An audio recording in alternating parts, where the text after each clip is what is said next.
Alright, so I use a trim tool like this.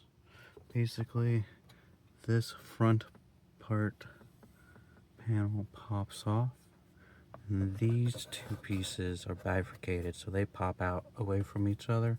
So to get started, generally you just, on the edge, you see, you can feel it come loose.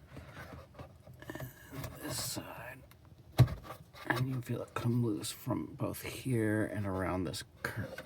So this is technically loose from this. And then what we do for this part, it comes together in a couple different spots, and you can basically, right here is a good spot, and you just twist this and they pop out and these come out. And then putting back together, you want to line this up pretty well and make sure you snap it in down here in addition to up here, so everything lines up really nicely, and then this just pops back into place like that.